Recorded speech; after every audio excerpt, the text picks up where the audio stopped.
Vamos entonces a iniciar esta segunda parte con también la segunda presentación de nuestro primer Congreso de Normas Internacionales de Información Financiera, que ya iniciamos hace un rato.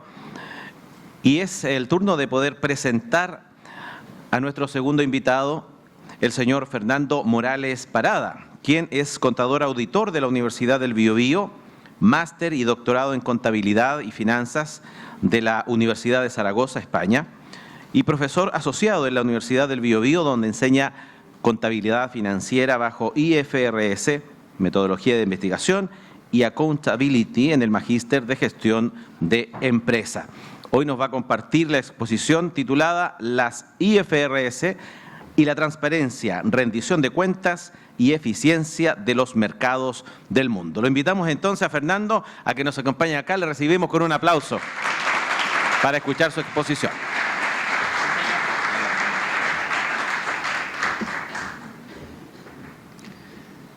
Muy bien, muchas gracias por los saludos, por la presentación, y a los organizadores, a la Universidad de Concepción, su escuela de auditoría y al departamento que dirige el profesor Gerardo, quien tuvo la cortesía de invitarme, a la jefa de carrera Carmen y en general a todos. Me dio mucho gusto ver al primer expositor, ¿sí? Porque cuando uno ya va pasando etapas y ve que un alumno le está enseñando al profesor, se siente muy bien. Así que Pablo, felicitaciones. Lo tuve de alumno hace más de 20 años más o menos. Cerrémoslo en 20 años, entonces me reencontré con él y me dio mucho gusto saber que está independiente con su consultoría y está súper bien. Felicitaciones, Pablo.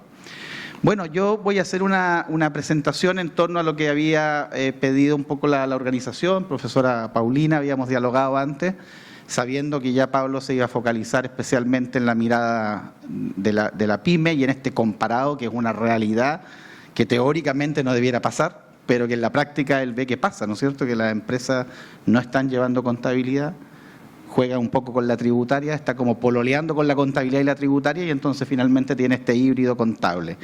Y me permití titular la conferencia con el objetivo de la Fundación IFRS, que está declarado en el marco conceptual para la elaboración de la información financiera. Cualquiera que lea el marco conceptual, los estudiantes de auditoría que están acá, los estudiantes de los liceos que quizás en el futuro ya tengan que estudiar normas de contabilidad internacional, se encuentra ahí iniciando la tercera página más o menos, esta misma expresión que está ahí. Las IFRS y la transparencia son para la rendición de cuentas y la eficacia en los mercados.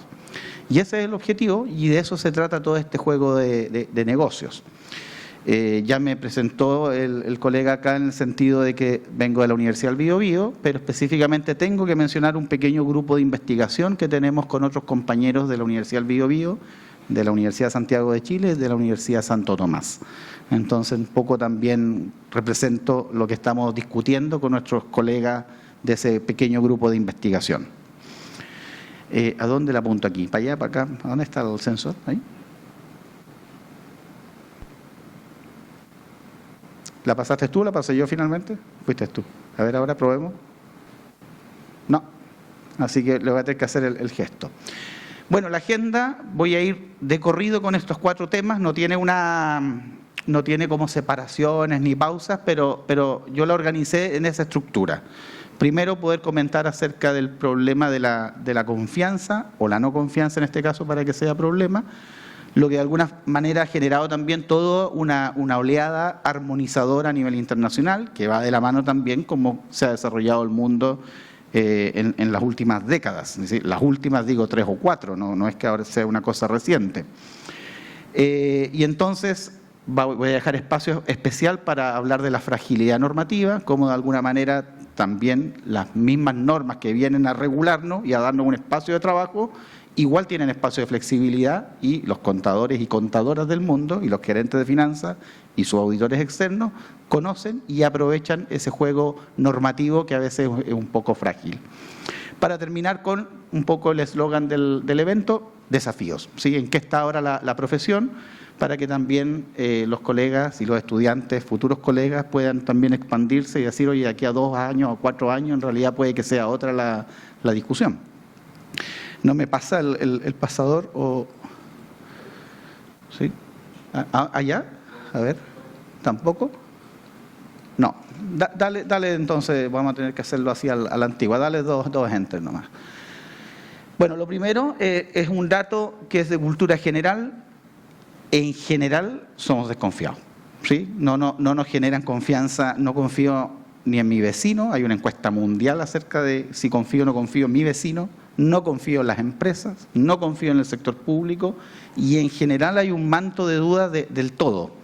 La generación que está mayoritariamente acá, creo que sería la primera barrita, incluso es un poco menos desconfiada que la generación que veo en la primera fila, los de 25 años que están acá. ¿Sí? Bueno, también hay uno de 35 por allá. Y en general, si se fijan, esta idea de poca o nada de confianza en el mundo empresarial que se ve en las gráficas que están allá, es altísimo. O sea, la gran mayoría de las personas no tenemos confianza. Nos genera algo de desconfianza. Y el 16 al 19... parece que incrementó la desconfianza. Entre medio está en este caso quizás el efecto del estallido social, que está recogido por ese centro de estudios que hizo esta investigación, que está citado a pie de lámina. Y fíjense que en las edades, separado por grupo etario, las dos segundas categorías, 25 a 44, es un poco más alta la desconfianza que en las otras categorías, muy joven o muy mayor. A nivel del sector público, la institucionalidad, no vamos a nombrar todas las instituciones que están ahí, ustedes las pueden ir leyendo, pero en todas las barras azules que es Chile, estamos debajo del punto amarillo, que es la OCDE, ¿sí? Que es el grupo de países, ¿no es cierto?, desarrollados y algunos otros que invitados en algunos estudios están ahí, ¿ya? Y en general, entonces, estamos mal, no tenemos confianza en la institucionalidad. Si miramos esta lámina que está acá, entre el 2003 y el 2020 pasamos de ser el segundo país de este estudio, latinos todos y latino, a ser el penúltimo. ¿Sí? O sea, en 17 años algo cambió en nuestra percepción de confianza con la institucionalidad, que es lo que mide este estudio en particular. Entonces, no confío en las empresas, no confío en el sector público, ¿sí? Generalizado, por grupos etarios también, diferenciado, el estudio también separa por nivel educacional, por género, o sea, en general la desconfianza es permanente. Y esa desconfianza en realidad no es casual, porque la historia económica nos lleva a recordar que en general los hitos de mayores desconfianzas que han terminado en crisis han permitido generar un marco de regulación, de potenciar la profesión, un espacio para generar nuevos negocios en torno a la confiabilidad, que es algo que el ser humano necesita porque su esencia está en la desconfianza.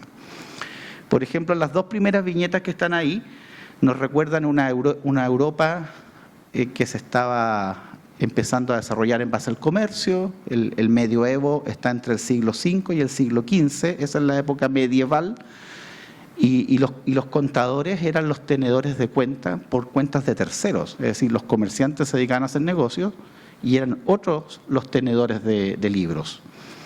Por eso está citado ahí Luca Pacioli con su famoso libro, ¿no es cierto?, de matemáticas, que incluye un capítulo para referirse a la contabilidad, porque a él le llamaba la atención, a este fraile jesuita le llamaba la atención, por qué cuadraban las cuentas estos señores que mantenían las contabilidades de los comerciantes de la época, situado en Venecia, que era como el punto neurálgico entre Eurasia, para situarlo. Si nos ponemos en el mapa, está en la mitad, ¿no es cierto? Y tiene puerto, y tiene salida por el Adriático, en fin, conecta con el Mediterráneo, en fin. Entonces, está como muy bien situado. Pero luego cuando fue la invasión, ¿no es cierto?, de los países desarrollados de esa época, que empezaron a colonizar, como le llamaban ellos, distintos lados del mundo, Norteamérica, nuestra Latinoamérica, África, donde podían poner banderitas y meter balas, se hacía, ¿no es cierto?, en el 1500.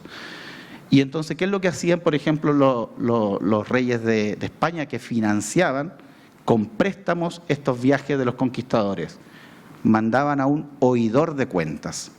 Entonces, venía el conquistador navegantes, el sacerdote de turno y el oidor de cuentas. Nuestros colegas de esa época estaban al lado para oír y ver lo que estaban haciendo los conquistadores, como se les denominaba.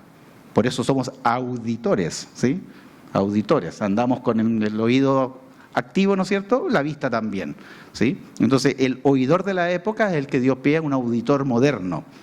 Y ese auditor moderno se fortaleció gracias principalmente a la crisis de Estados Unidos del año 1929, en finanzas ya lo verán con mucho detalle, pero Estados Unidos lo que entendió de esa crisis, que era para volver a darle confianza a los mercados y que los inversores y los bancos volvieran a hacer crecer el país, necesitaba un sistema de confianza en la información financiera.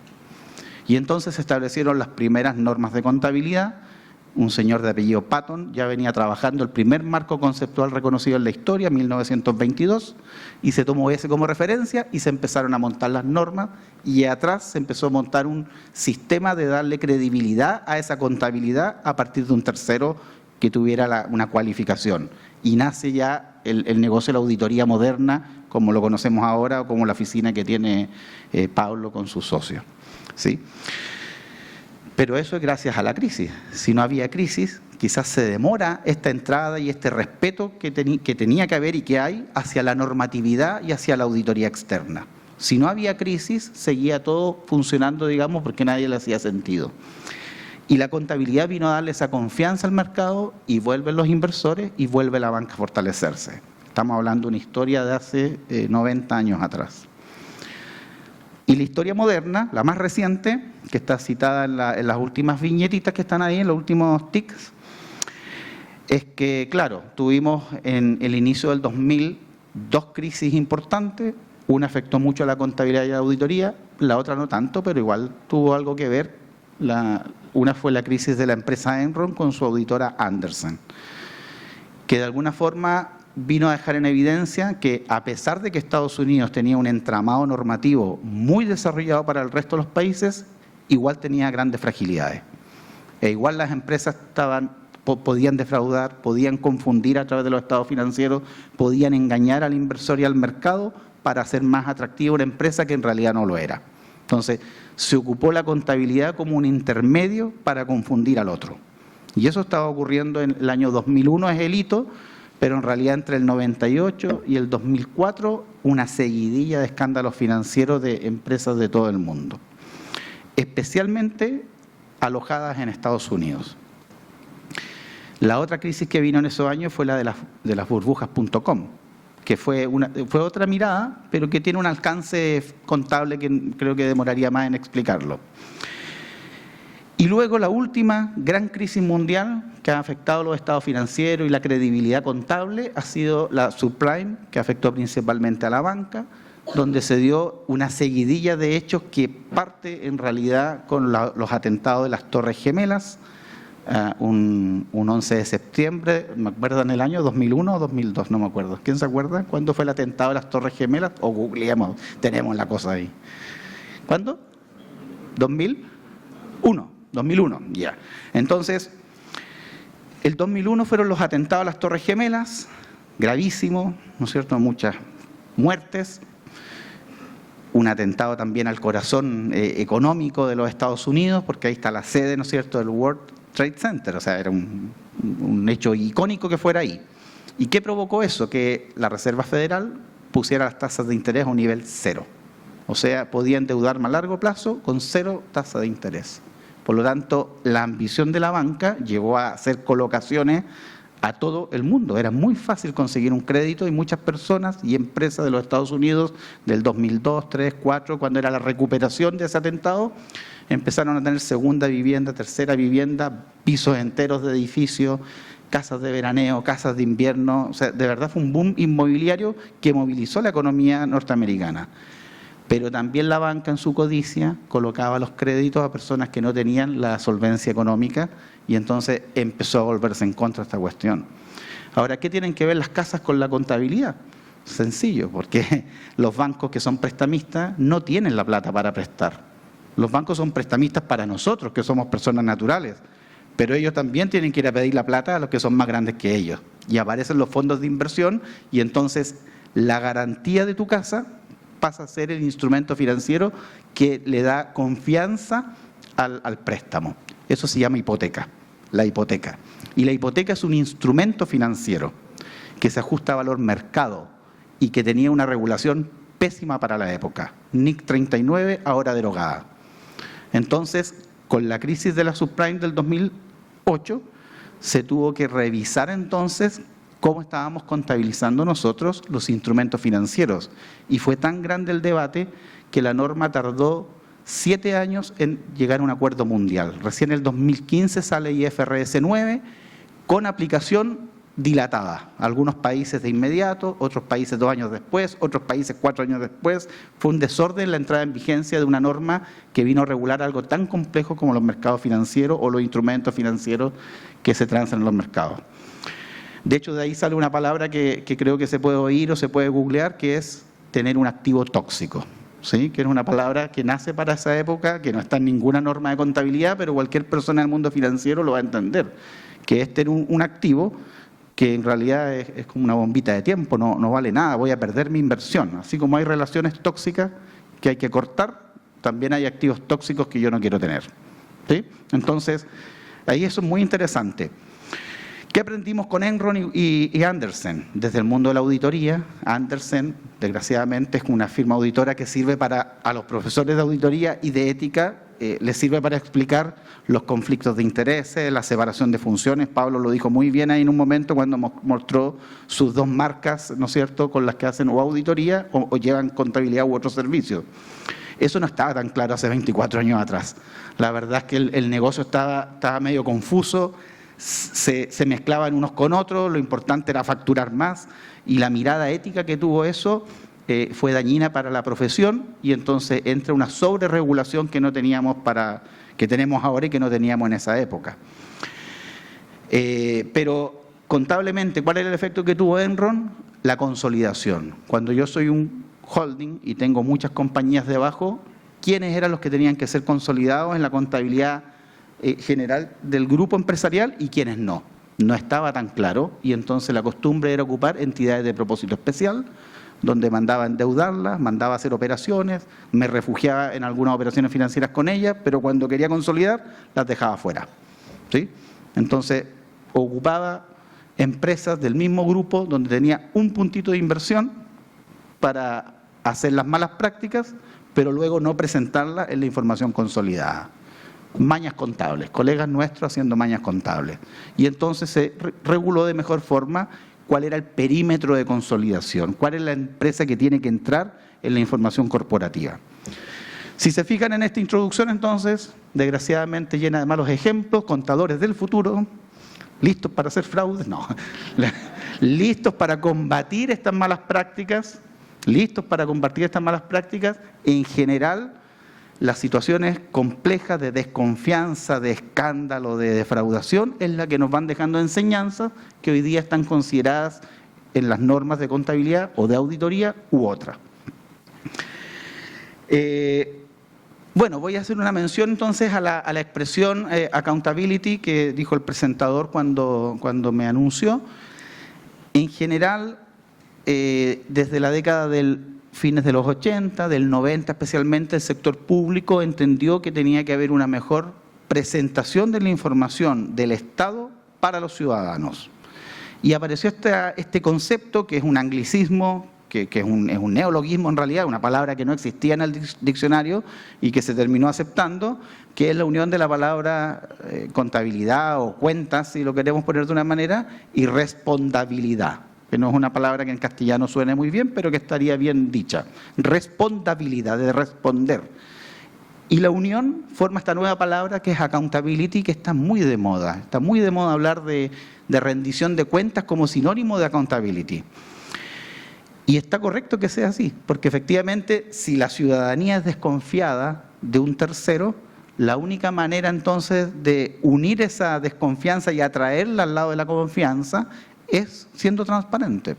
En la medida que yo puedo transparentar mis actos empresariales, comerciales, tributarios, medioambientales, que están muy de moda también hoy día hablar, obviamente voy a poder acercar posiciones. Y ese es el objetivo de este concepto que está muy dando vuelta y que está muy de moda hablar de la accountability. Bien, existen normas para el accountability, más de 20 años, está en la versión 3, los norteamericanos, especialmente post escándalos de Enron, tomaron una posición obviamente de mejorar en ese sentido. No están usados en Latinoamérica, pero sí existen los AA1000 hace mucho tiempo. Y teóricamente, para los que estamos en la universidad, los que se están doctorando por acá, por ejemplo, por ahí, los estudiantes que hacen tesis, por ahí está Francisca, entonces los que están haciendo tesis obviamente le van a querer buscar una vinculación y encontramos en las mismas teorías económicas que sostienen las finanzas, de alguna manera se sostiene teóricamente este tema de la transparencia y la rendición de cuentas. Ahí están mencionadas algunas. Teoría de la agencia, teoría de las señales, teoría de la legitimidad, en fin, van saliendo como las clásicas, ¿ya? Bueno, volvamos entonces a la IFRS. ¿Cómo ha contribuido la IFRS y la contabilidad a este problema de la desconfianza, pero en un escenario global?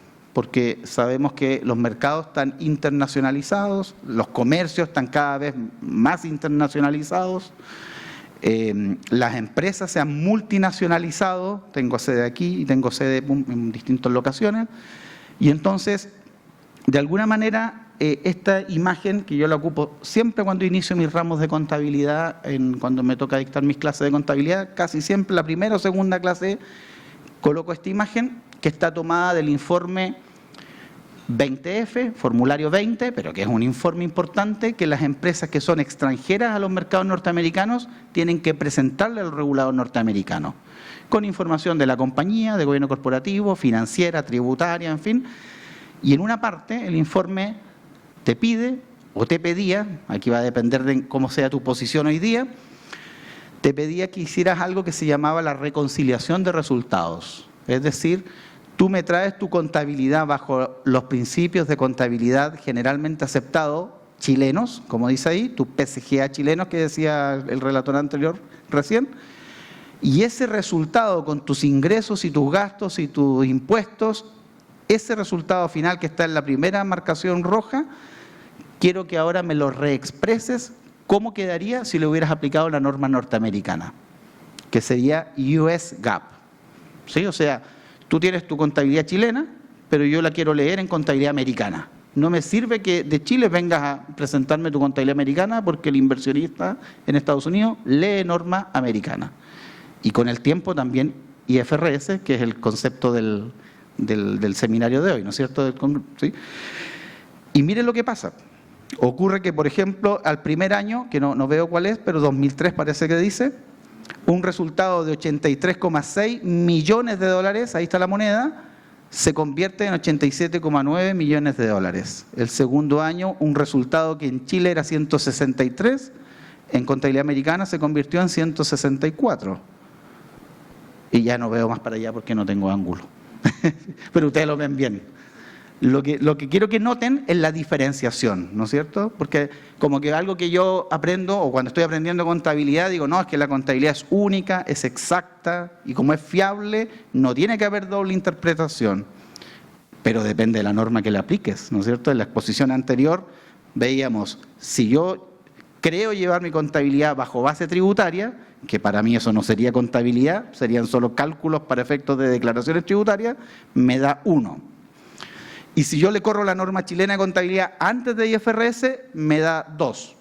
Y si le corro IFRS, me podría dar menos 2 o más 6. ¿Sí? Y entonces aquí estoy diciendo lo mismo. Si yo aplico norma chilena de contabilidad, me da 83. Si yo aplico norma norteamericana de contabilidad, que está basada en los SFAS, me daría 87. Me da de inmediato diferente. Y ese es el problema de la diversidad internacional que ha venido a subsanar esta discusión que se instaló ya hace varias décadas de tener una norma global. No puede ser para un inversor ni para cualquier grupo de interesado en la contabilidad de una empresa que yo tenga que ver dos resultados, doble activos, doble pasivos, dobles cifras o triples cifras como mostraron en la presentación anterior. No tiene sentido. Eso se llama simetría de información y de acuerdo a los teóricos, eso siempre ha dañado los mercados, ¿sí? Akerlof lo demostró en los años inicios de los 90, ¿sí? y ganó un premio Nobel como 15 años después por sus demostraciones financieras de cómo la asimetría de información dañaba los flujos de capitales.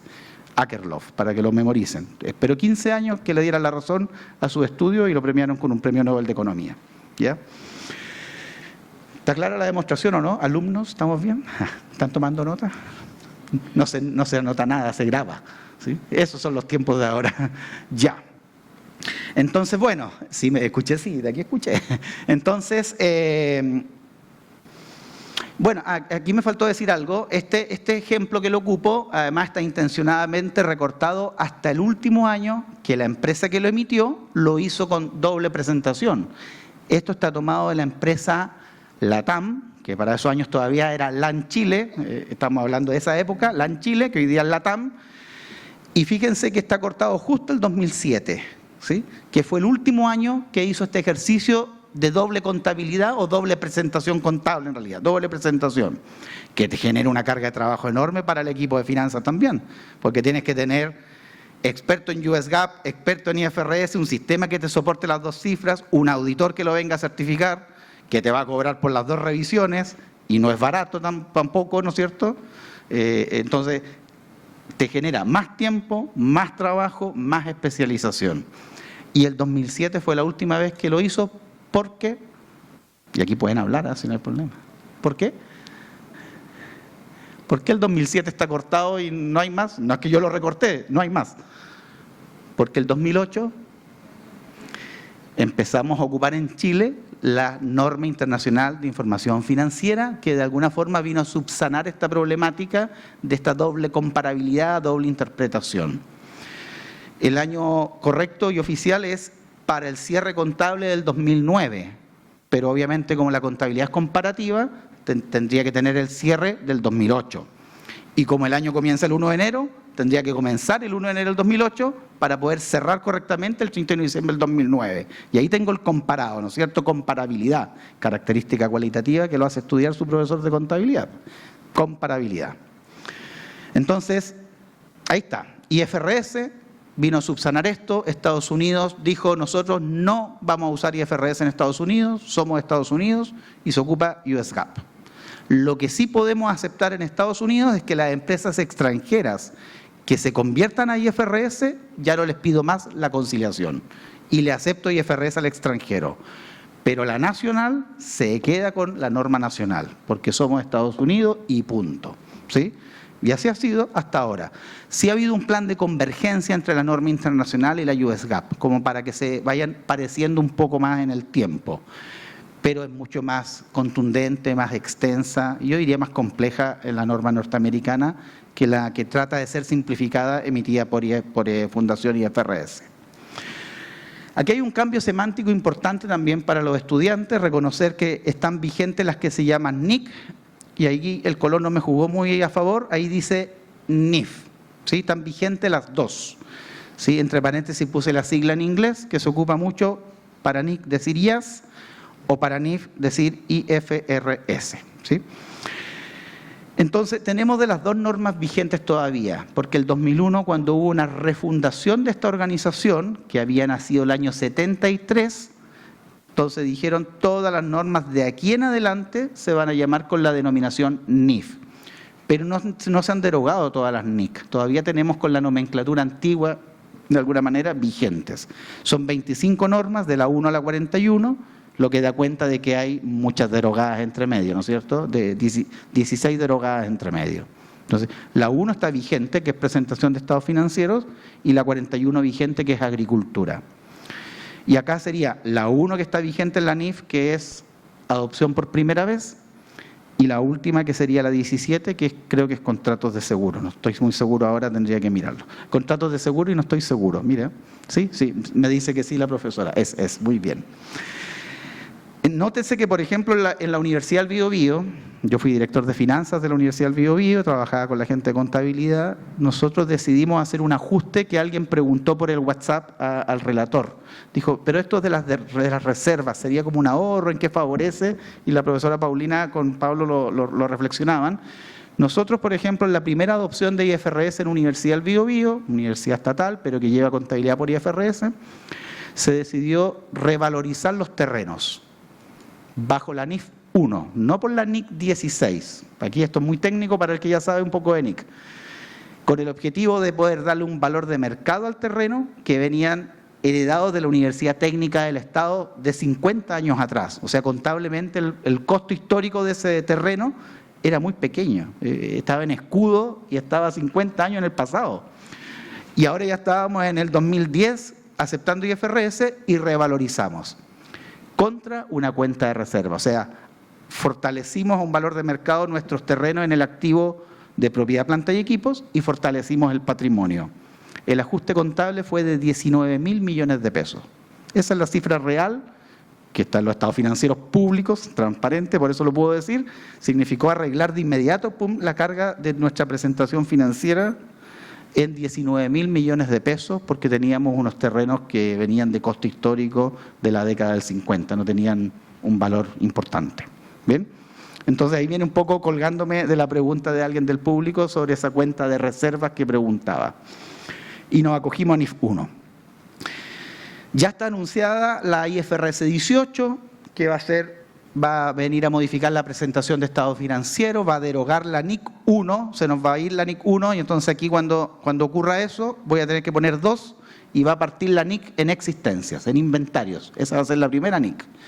Y ya está anunciada. También va a modificar la NIC 8 de políticas contables, cambios contables y errores. Va a tener 2 cambios cuando salga la IFRS 18 anunciada. Y es interesante el anuncio cuando uno lo revisa, porque ahí hay un estudio re interesante que respalda este anuncio y dice, nosotros consultamos 100 compañías que llevan IFRS en el mundo. En 60 compañías encontramos 9 formas de calcular el resultado operacional. Pésimo. Porque justamente lo que tú quieres cuando ocupas una norma internacional es que al homologarnos todos a la misma norma tengamos menos asimetría, todos tendamos a hacer lo mismo. Y ellos entonces encontraron que la línea resultado operacional, que es el primer subtotal que sale en cualquier estado de resultado, ¿no sé? Ingreso de la operación, menos costos de la operación, de inmediato margen bruto, menos gastos de administración, resultado operacional. Y encontraron en 60 empresas 9 formas de calcularlos. O sea, uno incluía más cosas, otros lo excluían, unos capitalizaban, otros no capitalizaban. Un desorden todavía. No puede ser, no tiene sentido. ¿Sí? Entonces, muy interesantes los anuncios que vienen en cómo armar el estado de resultados, que va a coincidir un poco en la subtotalización con el estado de flujo de caja, que siempre han tenido como una lectura diferente, a pesar de que tratan lo mismo. Uno con efectos reales de movimiento de efectivo y el otro con efectos de vengados y movimientos de efectivo. Entonces ahí va a haber un ajuste que va a ser re interesante en la nueva norma que falta un poquito que salga. También está la IFRS PYME, ya se hizo la introducción respectiva, solo decir que la IFRS PYME se ha movido muy lentamente respecto de la IFRS plena o full IFRS. O sea, el pool de normas ha tenido permanente actualización. La IFRS PYME no, es como el hermano postergado, así que no está ahí, pero no ha tenido el cariño que tiene la otra, ¿sí? La IFRS PYME nació recién en el 2009, una segunda edición en el 2015, que es ese librito de carátula amarilla, anaranjado, yo creo que se ve, y recién está anunciado una nueva IFRS PYME, o para el fin de este año, o para el inicio del otro año. O sea, ya estamos a puerta de que tengamos una nueva versión de IFRS PYME. Ya pasó la primera consulta pública, salió al borrador, estuvo en consulta pública el semestre pasado y entonces ya está zanjado qué es lo que va a venir. Y va a tratar justamente de disminuir las brechas que hay entre la IFRS completa o plenas o full IFRS y la IFRS para pymes, que en su afán de ser reducida termina siendo también muy recortada y muchas grandes empresas, pero que no son cotizadas en bolsa, que quisieran ocupar el IFRS para pyme, no les queda cómoda tampoco. O sea, así como al parecer hay empresas pequeñas que por un tema quizás cultural, quise entender de la exposición anterior, no logran entender la importancia de llevar una contabilidad bajo IFRS pyme, que sería la más cercana. Entonces también hay grandes empresas que tampoco les calza esta IFRS pyme y se han quejado a nivel internacional. Por ejemplo, la semana antepasada o la anterior estuvo como de polémica don Francisco, ¿no es cierto?, el animador reconocido por Teletón, por su aporte a la Fundación Teletón, Y entonces dije un comentario que cayó mal, leí un poquito redes sociales y me fui a mirar los estados financieros de Teletón. ¿Ya? La deformación de contador, vamos a mirar las cifras, qué tanta habladuría. Y los estados financieros de Teletón están bajo IFRS PYME. Y no es PYME, no es por tamaño. Porque uno de inmediato piensa a PYME como comerciante, empresa pequeña. No, Fundación Teletón, que es una gran institución en todo Chile, con muchos centros, muchos trabajadores, muchos activos tecnológicos, lleva su contabilidad bajo IFRS PYME, que está bien normativamente, le calza, pero quizás su presentación financiera no le queda mejor que llevar la IFRS Full, que voluntariamente podría adoptar. Entonces ahí hay una decisión que no sabemos por qué quedarse con una y no quedarse con otra, ¿sí? Voluntariamente tú puedes adoptar la IFRS plena, pero al revés no, si eres cotizada no puedes salirte y llevar PYME. Entonces funciona para un lado nomás la voluntariedad. Así que aquí hay novedades que habría que revisar. También recordar que todavía seguimos sufriendo un problema semántico en contabilidad a nivel internacional. A pesar de que la NIC número 1, presentación de estado financiero, establece normas de cuentas, digamos, denominación de cuenta, y los reguladores de los países han tendido a homologarse a esa nomenclatura es una nomenclatura mínima, no está acotado. Y entonces muchos países siguen ocupando sus propias expresiones para referirse a las mismas cuentas contables que en otros países le llaman de otras maneras. Y eso no está bueno, ¿sí? Porque incluso, aunque valoricemos igual, si le denominamos diferente, ya no te calza, ¿sí? Por ejemplo, el inmovilizado material, que para un norteamericano es activo fijo, para mí es propiedad, planta y equipo. ¿Sí? Entonces, ese juego de palabras está muy agotado, una discusión muy antigua, ha costado mucho homologar la semántica contable, y el proyecto que más ha avanzado es el de la Fundación XBRL, que tiene un proyecto ahora compartido hace una década con Fundación IFRS, y la idea entonces es que cuando las empresas reguladas reportan su contabilidad, se tengan que empalmar sus planes de cuenta con la nomenclatura y la codificación universal que ocupa XBRL, que está en tecnología XML, que es como una especie de, por decir algo, de planilla de cálculo Excel. Y eso ya está lográndose, ¿sí? Chile, Lima, México fueron lazarillos, digamos, fueron pilotos antes de la pandemia para probar la XBRL y funcionó muy bien. Y después de la pandemia entonces se sumó Europa. Dijeron que la embarren los latinos primero, luego nos sumamos nosotros.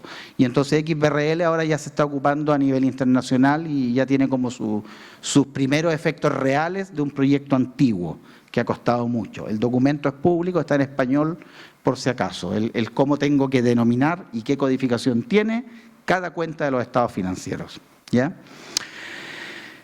Bueno, y un poco la mirada ahora en mapa del uso de la IFRS, muy rápidamente, porque ya creo que está dicho. En general, el mundo ha tendido a usar IFRS. Siempre hay algunos que han tardado más. Este mapa no está muy actualizado porque lo dejó de emitir la Fundación IFRS y ahora te da la información detallada por país con banderitas, pero no te entrega el mapa general. Pero aquí ya vemos que la IFRS está prácticamente todo el mundo, excepto, aquí está la parte interactiva, están casi todo el mundo, excepto Estados Unidos, que llama mucho la atención, pero ya les dije que hay un poco ahí de celos profesionales. Yo creo que este también es un problema que no esté. Y no estuvieron tan rápido, ¿eh? Geografía 1, ¿dónde estamos ahí? En India, ¿no es cierto? India, que es una potencia económica, no está incluido. Su mercado, a pesar de que es importante por la capitalización de sus compañías, la cultura contable sigue siendo muy deficitaria. No ha logrado un gran desarrollo en lo que es el reporting, como se le llama. También andaba buscando aquí, creo que ahí está Japón, ¿puede ser o no? Que no veo bien de aquí, sí.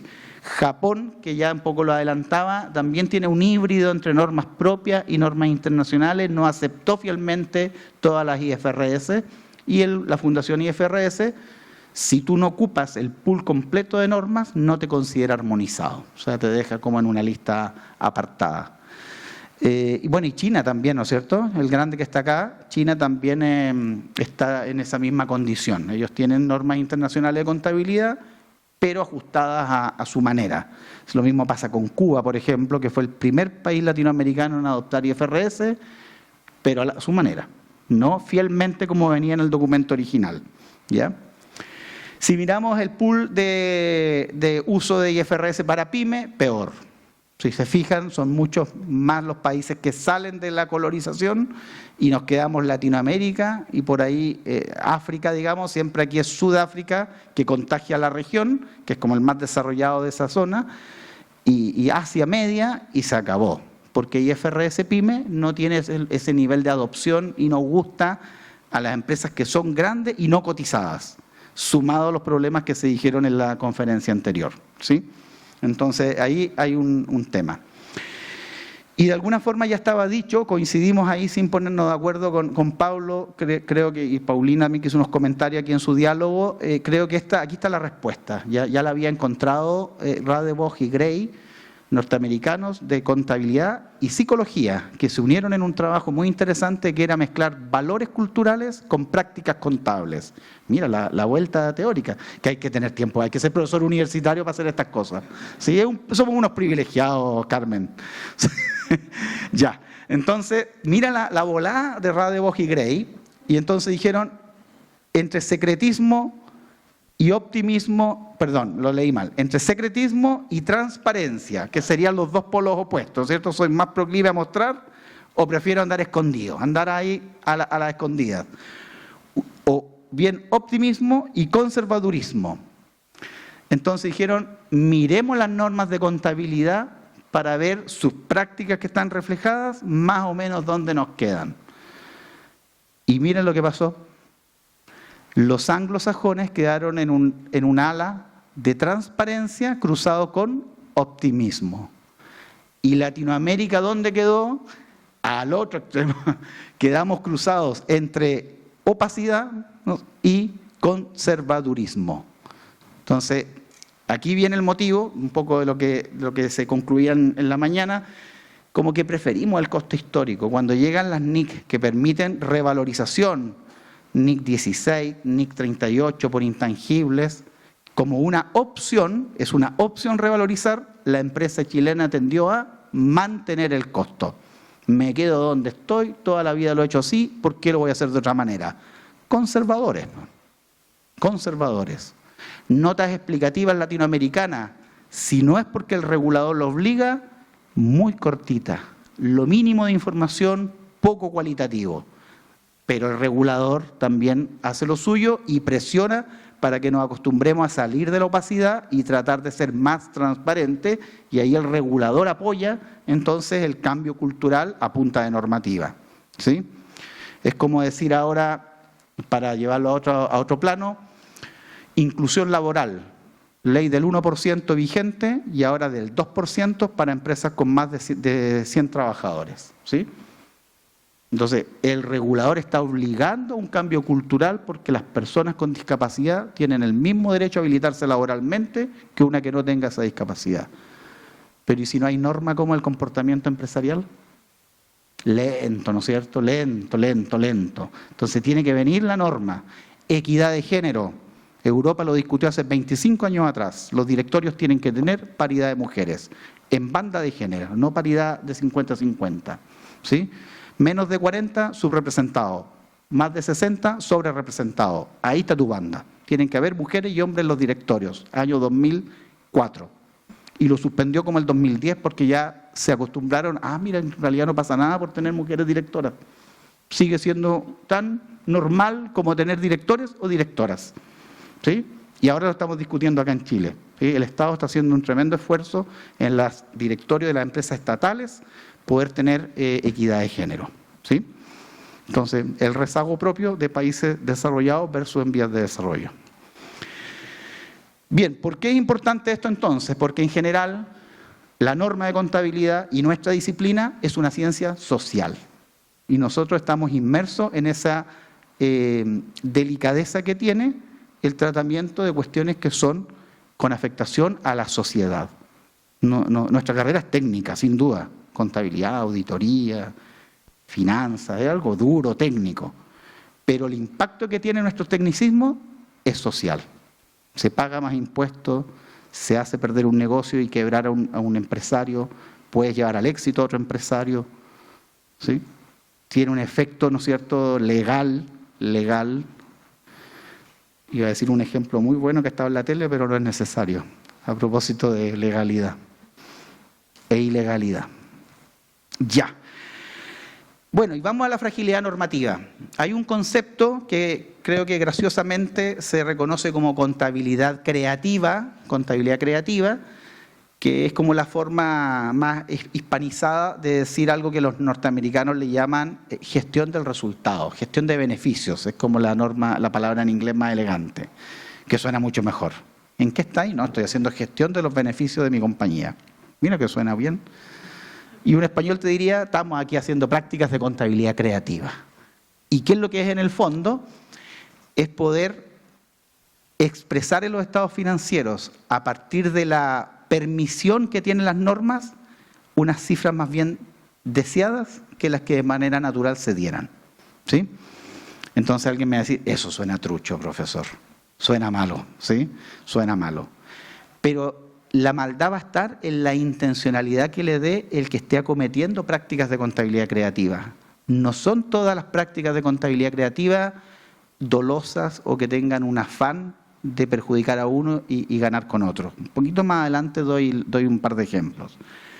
Pero lo que sí es una realidad, y por eso los contadores y las contadoras que están acá, y los futuros contadores o que quieran estudiar auditoría, tienen que estar como muy atentos y absorber mucho de sus profesores y profesoras de IFRS y de normatividad, porque obviamente la intención que le puedas dar o el mal uso que le pueda dar un empresario y forzarte a ti también a registrar algo, va a generar una posibilidad de una comunicación engañosa. O puede rescatar empresas, ¿sí? Para que no quede el tono negativo. No quiero que quede el tono negativo.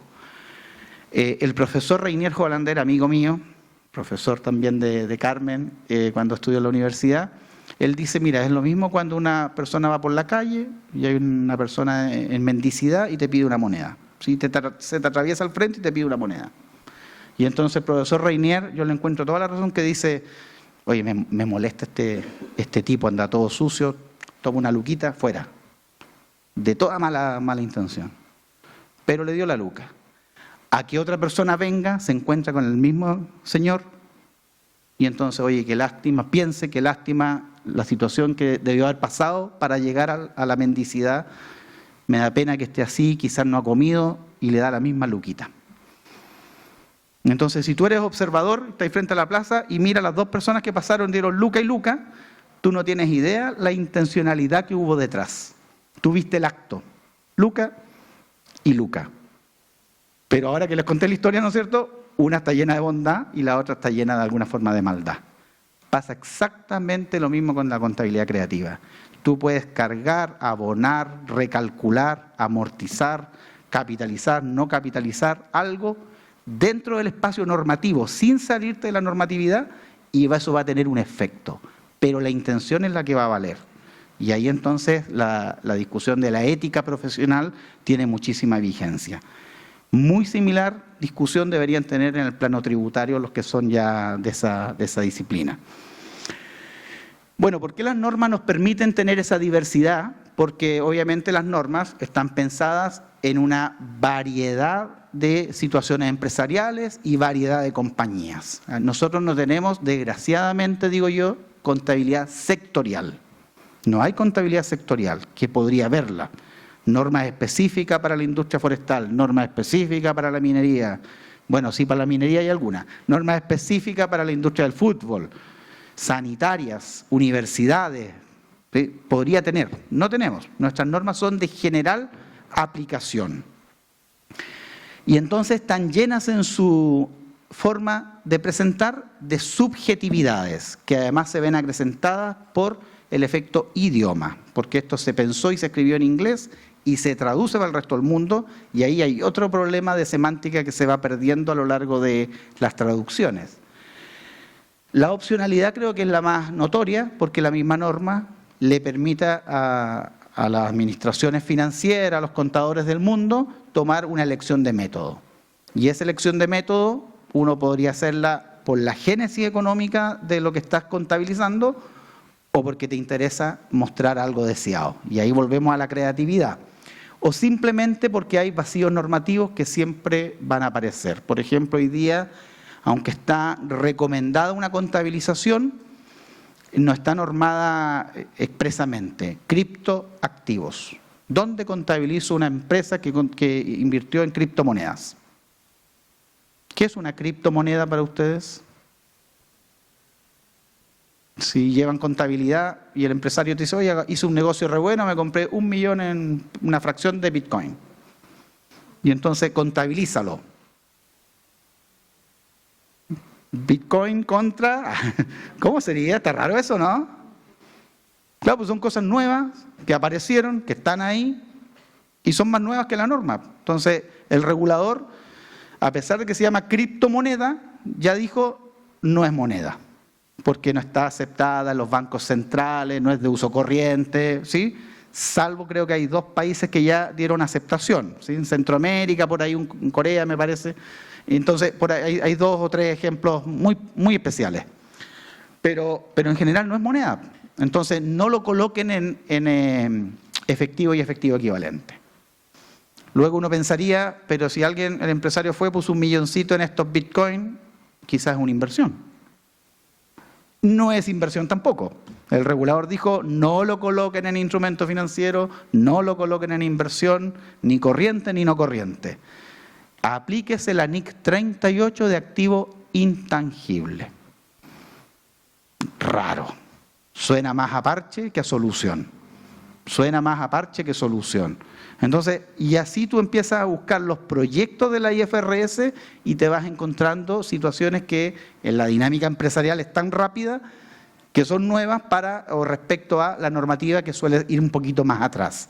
Entonces, aquellos que anden buscando como opciones de tesis o ideas nuevas para los estudiantes, quizás a veces es bueno leer el plan de acción que está trabajando la Fundación IFRS, porque ahí te vas encontrando las novedades de aquellas cosas o que están generando problemas en su contabilización o que son tan disruptivas que son novedosas y habrá que atenderlas contablemente. Me perdí con la hora. ¿Quién controla? ¿Cuándo? ¿Quién me hace así más? ¿Cuánto queda? ¿Quedan 20 o llevo 20? Me pongo cómodo entonces. Tráiganme plumón, pizarra, por favor. Ya, no, de para rato. Ya, muy bien. Hay un estudio famoso que lo quiero traer a colación hoy día, antiguo, está situado en el 2002, de Garrido León y Ana Sorio, que con los apellidos uno no sabe si es mujer o hombre, pero me gusta destacar ahí cuando hay contadoras en el mundillo, ¿sí? Entonces ahí, Ana Sorio hizo este estudio que es muy interesante porque ellos, justo antes de que entrara la IFRS a consolidarse como una norma mundial, que estamos situados recién en los 2002 tomó la decisión Europa para que entrara en vigencia al cierre del 2005, o sea, el 2004 realmente ya fue como una norma masiva. Ya existía en la década del 90 y del 80, pero no tenía uso masivo. Entonces ellos dijeron, mire, y si comparamos la evolución de la norma a lo largo del tiempo, especialmente porque en algún momento se incorporó acá, no veo bien, pero quizás dice IOSCO por ahí, ¿dice IOSCO en alguno? Ya. Entonces, la IOSCO es la asociación o la agrupación que une a todos los reguladores de mercado de valores del mundo. O sea, para nosotros la SBS de antes, Superintendencia de Valores y Seguros, y hoy día es la Comisión para el Mercado Financiero. Para Estados Unidos sería la SEC, ¿no es cierto? Y así.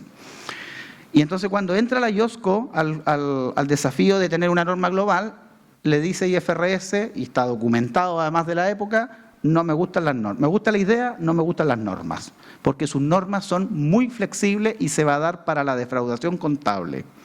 Entonces, trabajemos en normas que sean menos permisivas y más restrictivas, y entonces yo podría ya avanzar en recomendar en los mercados de valores que nosotros representamos. Y así fue.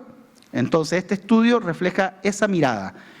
Cómo era la norma cuando nació, en la década del 70, inicios de los 80, cómo era la norma cuando inicia el trabajo conjunto del IASC, que es la antecesora de la Fundación IFRS, con esta organización IOSCO que comentaba, y cómo quedó la norma después, y eso fue justo antes de que entrara Europa a este juego.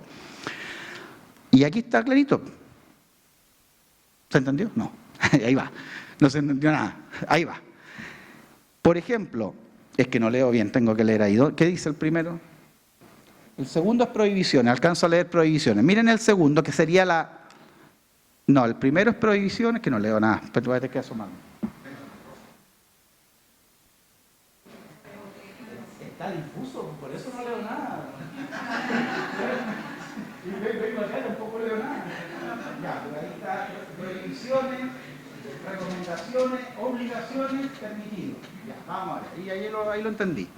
Entonces, miren, las prohibiciones es la última pestañita que está acá, que sería nuestro último barra que está acá. Las prohibiciones, miren en el tiempo cómo fueron aumentando, que sería la barra que está más a su derecha. ¿Sí? En cambio, las recomendaciones, que era el estilo inglés de llevar contabilidad, porque era la influencia inglesa la que estuvo detrás del proyecto en la década del 70, como que, bueno, vea usted cómo lo contabilizo, yo solo le pongo el marco teórico de cómo debería contabilizarse. Todos los benchmarks, todas las recomendaciones, miren cómo fueron bajando en esa barra negra que estoy tratando de apuntar. O sea, dejemos ahora a los contadores que hagan más caso a nuestra mirada y démosle menos espacio a su mirada. ¿Sí? Eso fue como el sentido que se le quiso dar a este avance.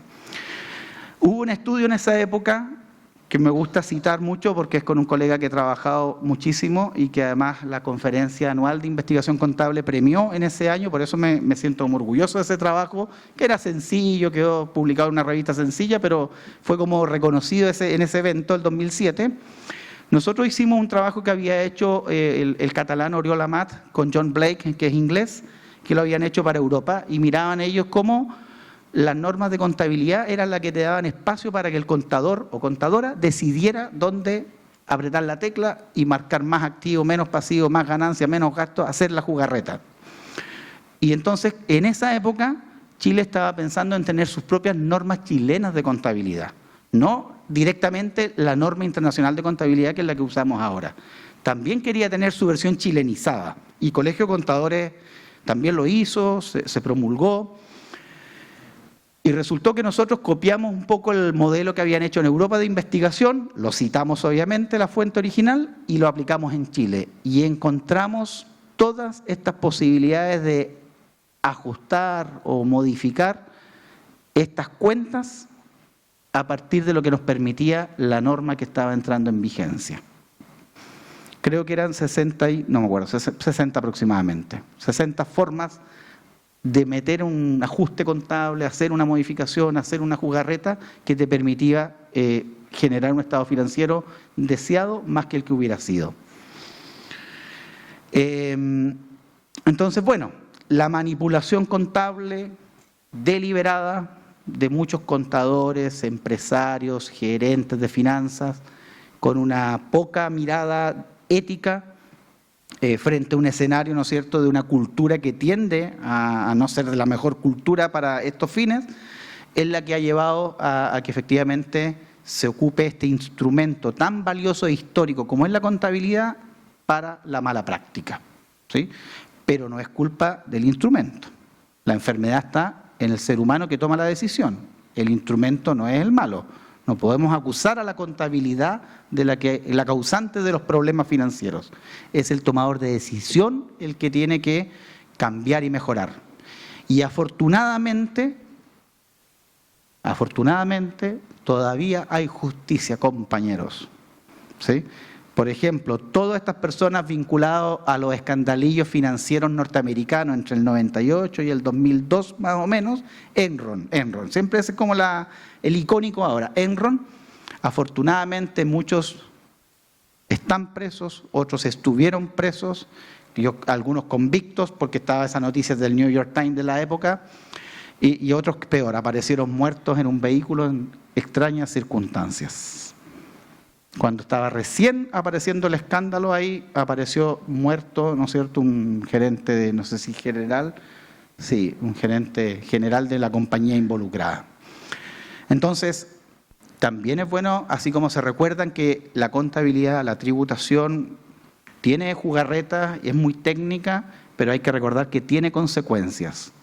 Porque si el afectado por tu mala decisión quiere emprenderla legalmente contigo, yo creo que está en su pleno derecho, ¿sí? Y la nueva ley de delito económico se hace más complicado para las nuevas generaciones, lo que es una buena noticia, porque eso nos obliga a cuidarnos más, ¿ya? Así que bueno, lástima por los colegas, ¿sí? Pero así es la realidad. Bueno, también hay que ser sinceros en que los seres humanos también nos equivocamos, no dolosamente y de manera más lúdica. Quiero presentar a ellos que están ahí. Son auditores de la firma PwC. La firma PwC hasta ese año 2017 era la que ganaba la licitación para certificar que se le iban a entregar los premios Oscar a las personas que realmente habían sido más votadas por la academia, que votan, no sé cuántos votarán, 3.000, 4.000, no soy tan experto en el cine, en el mundillo de Hollywood. Pero para darle transparencia al proceso de entrega de premios Oscar, se contrata una firma de auditoría y PwC, PricewaterhouseCoopers, era la adjudicada. Y ese año 2017 fue bochornoso. ¿Alguien se acordará por qué? Eran muy chicos para esa época. ¿Qué pasó el 2017 en los premios Oscar? ¿Alguien lo estaba viendo, no? Yo lo estaba viendo. Era el único en los... Ya, listo. No. Pasemos a la siguiente, no le interesa el cine. ¿Qué? ¿Me pueden mandar un Instagram? No. Oye, el 2017 pasó algo bochornoso que nos sirve para recordar que a veces también la embarramos sin que haya una mala fe o una intencionalidad. Simplemente a veces es descuido o falta de profesionalismo. Porque estos señores, que eran los encargados de entregar los sobres con los ganadores a los animadores, que generalmente son actores muy famosos, en fin, o gente ya retirada, pero gente del espectáculo, entregaron los sobres equivocados por estar tuiteando. O sea, mientras está el show adelante, yo estoy atrás haciendo el trabajo, porque estaban trabajando, pero a la vez estábamos con la tonterita del celular, ahí, estoy aquí en la selfie, todo eso. Ustedes saben, ¿sí? Como en clase. No.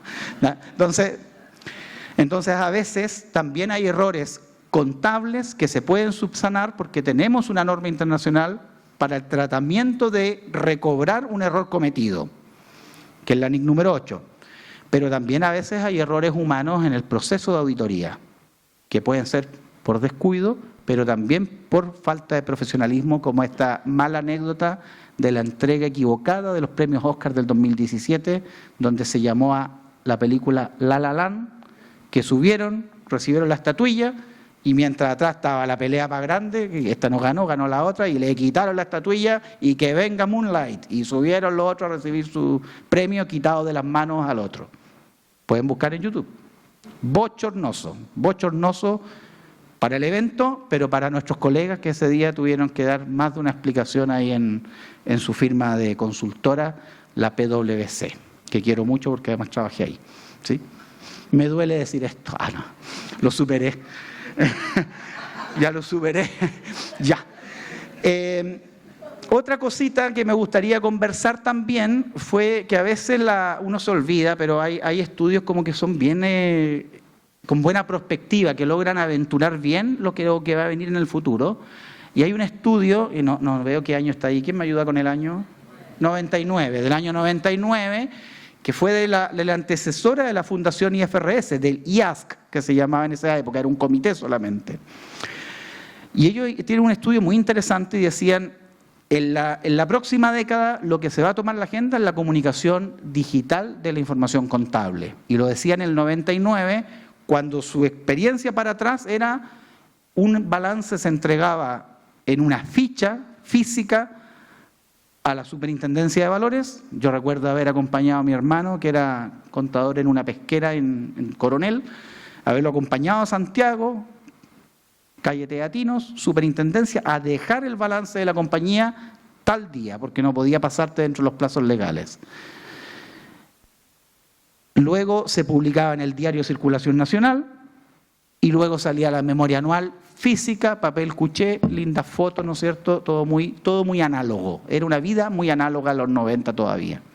Pero ellos decían, lo que se va a tomar la agenda va a ser la digitalización, va a ser la transmisión de tu balance al regulador, va a ser la disposición de tu estado financiero en la web, van a ser las bases de datos, que yo creo que no han triunfado tanto, pero hay bases de datos importantes. Y yo agrego ahora a esto que también las redes sociales están jugando un rol súper importante, que también es algo muy novedoso, que para el 99 no estaba ni cerca de pensar que íbamos a tener esta facilidad de comunicar, de transmitir en directo y hacer vivos y todas estas cosas, y amigos, likes y todo este enredo, ¿sí? Y entonces, claro, está súper interesante porque ellos vislumbraban que la página web iba a ser la soportadora de la información para los usuarios. Y estaban mirando de que los usuarios eran usuarios de la información internacional. Porque si la empresa está globalizada, multinacionalizada, los inversores son cruzados, la relación cliente-proveedor es extranjera, entonces claramente tenías que tener esto en un soporte donde lo leyera cualquiera. ¿No? ¿De qué me sirve en el diario de circulación nacional si el dueño de mi compañía es chino o español? ¿Me entiendes? No tenía ni un sentido. O no me iba a poner a repartir memorias anuales por toda Latinoamérica, ¿no es cierto? Entonces ellos ya vislumbraban la importancia de la página web, la entrega de los reportes al regulador y la creación de bases de datos. Y hoy día se ha tomado la agenda también las redes sociales, que están siendo un comunicador financiero súper relevante, pero peligroso, ¿sí? Por ejemplo, el regulador del mercado norteamericano terminó sancionando al señor Elon Musk, muy famoso, ¿no es cierto?, por su emprendimiento y su condición de millonario, innovador, en fin. Pero él hizo un Twitter engañoso que fue considerado una falta a la transparencia empresarial, porque él, años atrás, anunció que la producción en línea de los vehículos eléctricos Tesla ya estaba aprobada. Y era cosa en realidad de inyectar dinero y sacar Tesla, así como cuando uno ve una fábrica en Japón, en Corea, ¿no es cierto?, y está sacando vehículos así por armaduría, todo muy rápido, y van saliendo, mientras unos ponen las puertas, en la otra sección ponen el motor, y más allá, digamos, viene el pruebo y se va. Y no era tan así. Y entonces, ¿cuál es la influencia? Es que el señor Tesla, que es presidente de la compañía, se consideró que fue un tuit engañoso como director, no como un influencer que es también. No era cualquiera el que te hizo el tuit, era el presidente sentado en el directorio de esa compañía. Y se consideró entonces que lo que hizo fue un acto de falta a la transparencia y fue sancionado. De hecho, fue apresado por el FBI para ir a comparecer, ¿sí? Entonces, es seria esta cuestión, ¿sí? Es serio mantener contabilidad, auditar contabilidad, declarar impuestos, pero también es serio comunicar. Ya eso nos está recordando que no solo vale el cómo contabilizo, es lo que cuento.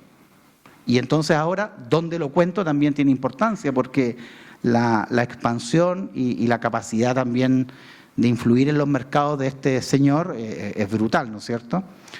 Así que ahí también hay una mirada nueva. Nosotros con el doctor Harne, que es un señor de la Universidad de Zaragoza, hemos seguido durante 10 años a 100 compañías latinoamericanas, argentinas, chilenas, Brasil, Argentina, Chile, México. Y seguimos 100 compañías desde el 2008 y hasta hoy día, pero el 2018 hicimos el último corte o publicado.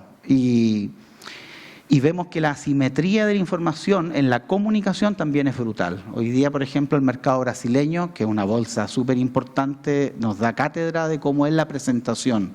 Si se fijan estas barritas, que son por tipo de información, esta es información contable, de compañía y estrategia, análisis financiero, otros documentos de la transparencia, como sostenibilidad, ética, en fin.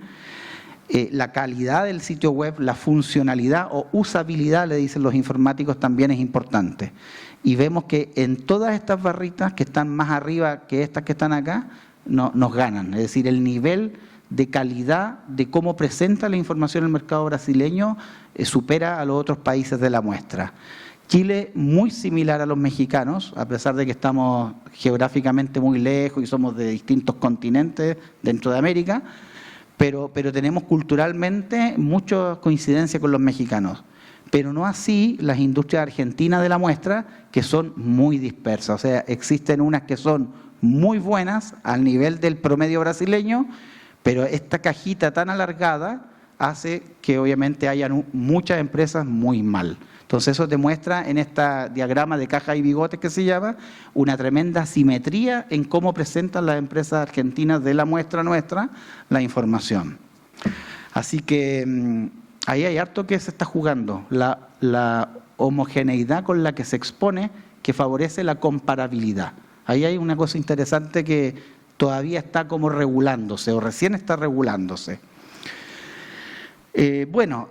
Algunos ejemplos para que no quede, para que llevemos esto al sentido contable. Enron ya se ha nombrado mucho, decir solamente que ellos, aquí el caso de Enron hubo fraudes contables y contabilidad creativa, hubo de los dos, porque algunas cosas fueron deliberadamente mal contabilizadas y otras en realidad ocuparon las falencias normativas de la época para presentar algo que me convenía.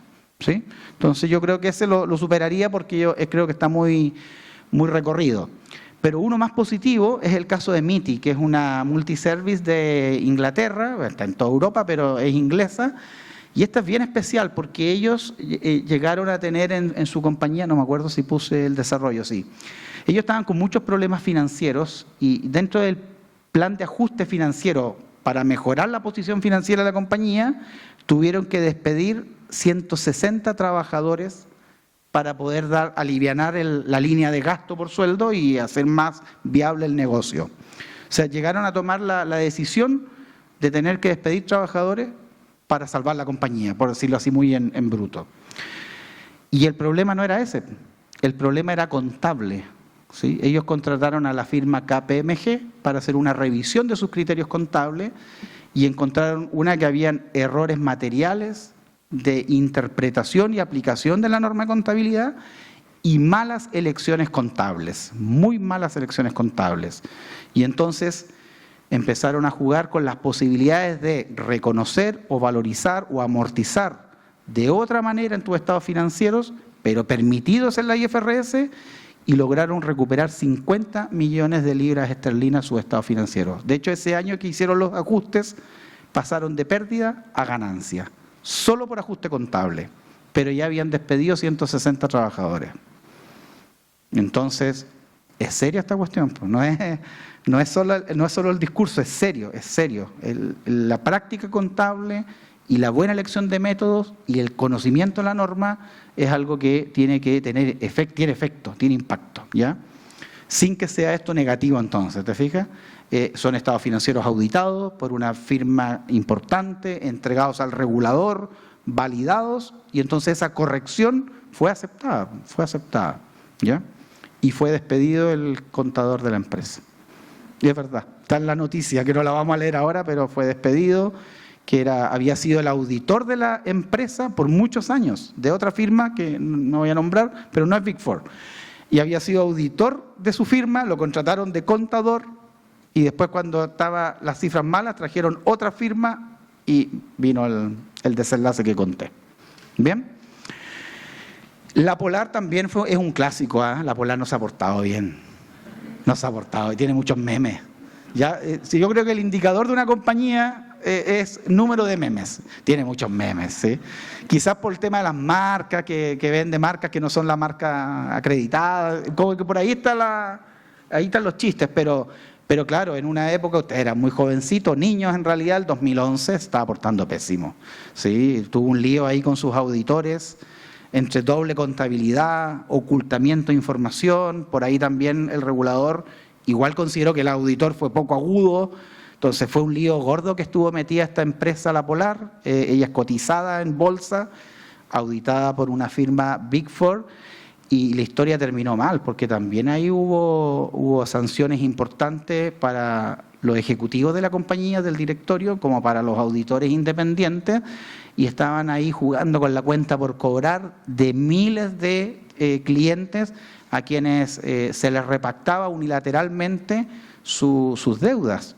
Entonces, claro, era un negocio importante de poder devengar ingresos permanentes, digamos, en esa repactación, mantener la cartera de cuentas por cobrar vigente en los activos corrientes y aminorar la provisión de pérdidas por provisión, para los que son contadores ya lo entenderán mejor.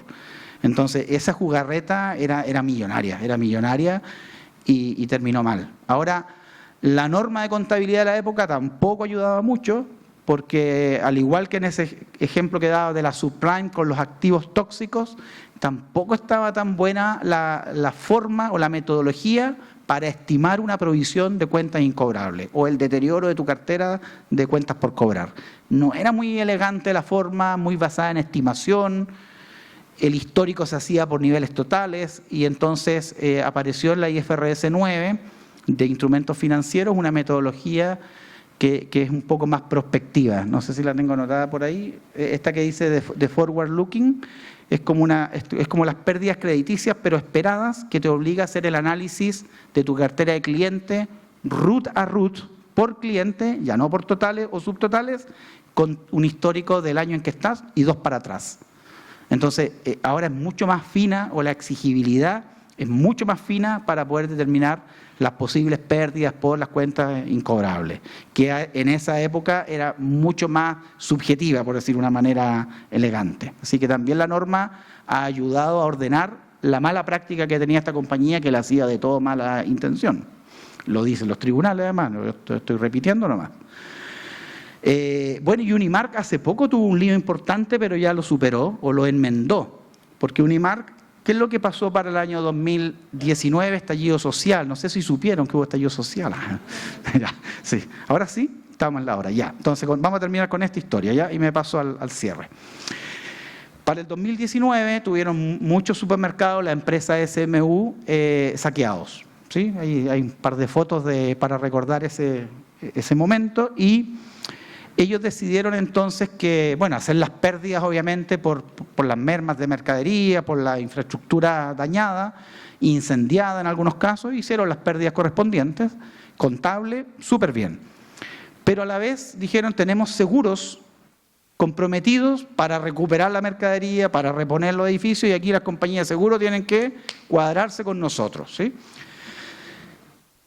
Y claro, y contabilizaron algo que en realidad en ese año pasó como inadvertido, pero luego por una nota que le mandó el auditor a la superintendencia, como que hizo sentido al mercado. Dijeron, oye, pero estos contabilizaron una gran cuenta por cobrar a las compañías de seguro contra un ingreso que todavía no está recuperado. Se hizo una contabilización de un activo por la posibilidad de la cobranza a los seguros contra una ganancia de algo que no he ganado nada. ¿Qué había ganado? Si todavía no tiene que liquidarse, Contraloría, y después veremos cuánto me pagan, si es que. Y el ajuste apenas alcanzó la cifra de 26.000 millones el 2019. O sea, 26.000 millones en un activo que creo que voy a recuperar porque tengo las pólizas, contra una ganancia, lo que provocó un efecto en el estado financiero brutal al alza, tanto por la masa patrimonial como por la utilidad devengada. Y resulta que al año siguiente todavía no estaba pagado, y al año subsiguiente tampoco estaba pagado. Entonces resultó que contabilicé un activo que no era activo, era activo contingente. Y un activo contingente significa que es un potencial recurso que podría recuperar, pero que está sujeto a que ocurra otro evento para que lo tenga. O sea, no es activo, porque la definición de activo que han aprendido de sus profesores de contabilidad es un recurso obtenido a partir de hechos pasados que se espera sea generador de beneficio económico en el futuro. NIC 1, toma ya. ¿Sí? Y entonces aquí no hay un recurso obtenido. Tengo una posibilidad que está sujeta a que la compañía acepte. ¿Y dónde estaba el problema? Que la compañía no pagó o no quería pagar. Era la discusión si esos actos violentos, ¿no es cierto?, que ocurrieron, eran actos terroristas o no eran actos terroristas, que suelen ser una cláusula muy importante dentro de un aseguramiento de algo. Le pasa al sector forestal también, le pasa al sector de los camioneros y le pasó al supermercado. Y finalmente las compañías de seguro ganaron, topón para adentro, no se pagó. Y hubo que revertir, porque si no revertían ese activo contra ese ingreso, que ya para el 2020 eran 29.000 millones, el auditor le iba a quitar el dictamen con el limpio, digamos, sin salvedad que le había entregado. Le dijo, o revierten o quito entonces el dictamen limpio y tengo que entregar el dictamen con una tremenda salvedad. Historia reciente de una compañía que jugó ahí con las cifras y que finalmente lo enmendó. Prefirió volver atrás y corregir. Reemisión de estado financiero se llama eso.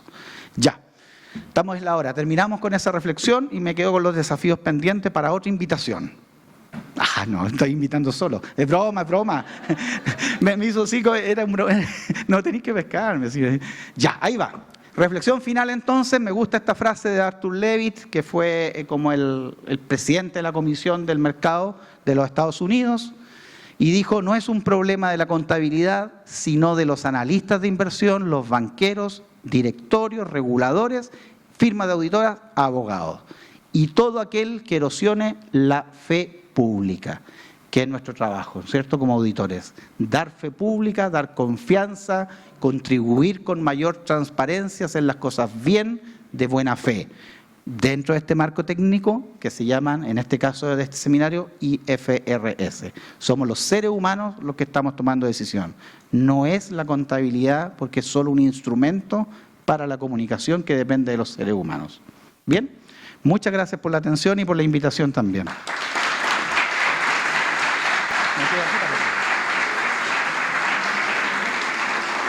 Por favor, que sea más fuerte ese aplauso para Fernando Morales.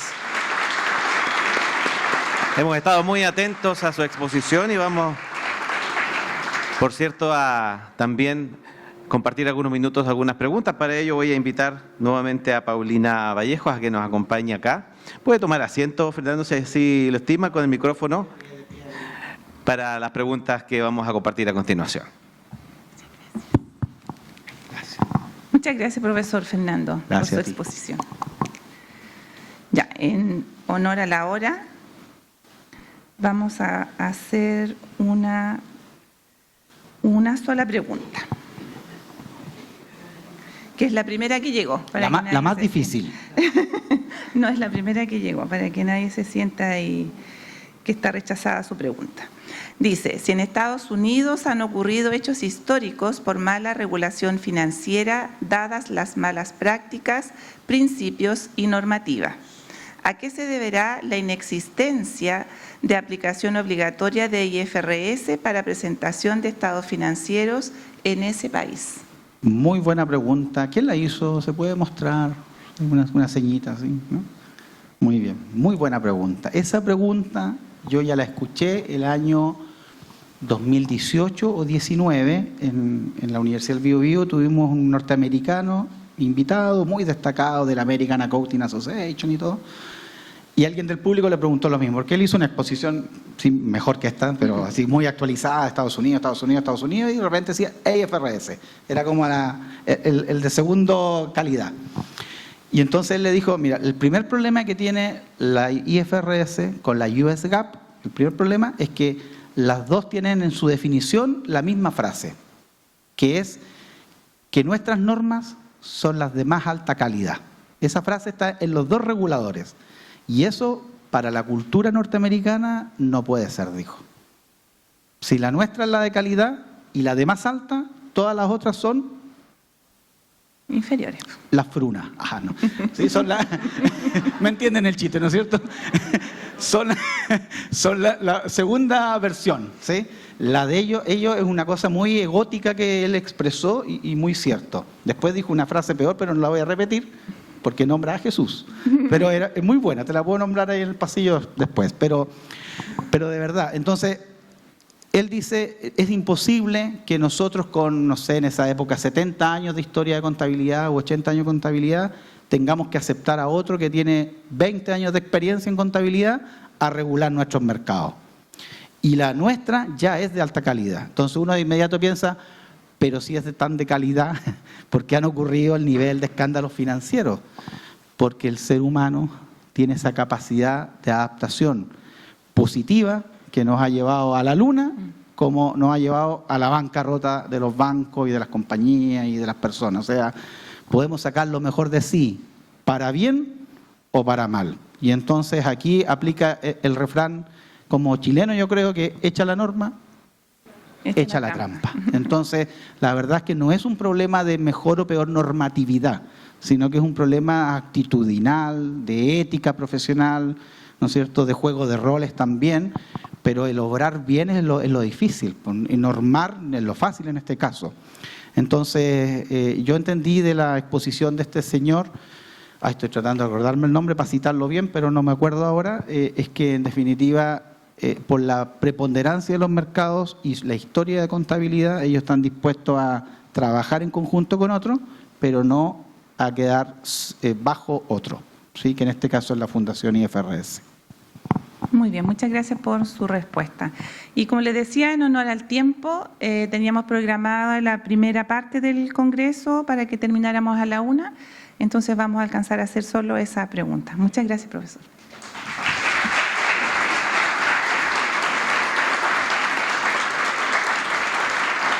Muchas gracias nuevamente a nuestro invitado y queremos pedirle a Gerardo González Rivera, director del Departamento de Gestión Empresarial de la Universidad de Concepción, Campus Los Ángeles, que en representación de todos nosotros pueda también entregar un reconocimiento y el agradecimiento a Fernando Morales por estar hoy día con nosotros.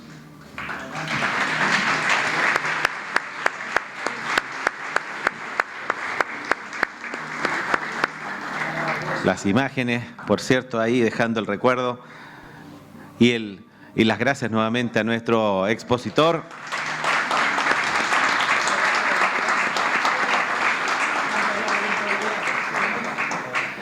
Con la presentación de Fernando Morales estamos dando por finalizada, como ya lo decía Paulina, esta primera parte de nuestro primer Congreso de Normas Internacionales de Información Financiera. Quiero, antes que nos despidamos para vernos en un ratito más, les quiero mencionar que durante la tarde vamos a tener una exposición a cargo de Víctor Escobar, Senior Manager de Auditoría. Y además recuerden nuestros estudiantes de educación superior y también de enseñanza media, las Olimpiadas de Contabilidad que vamos a tener también en la jornada de la tarde. La invitación es a volvernos a encontrar a las 14:30 horas. 14:30 horas, por favor, todos aquí para iniciar la segunda parte de este congreso. Lo cerramos con este aplauso para cada uno de nuestros expositores y nos vemos a las 2:30 de la tarde.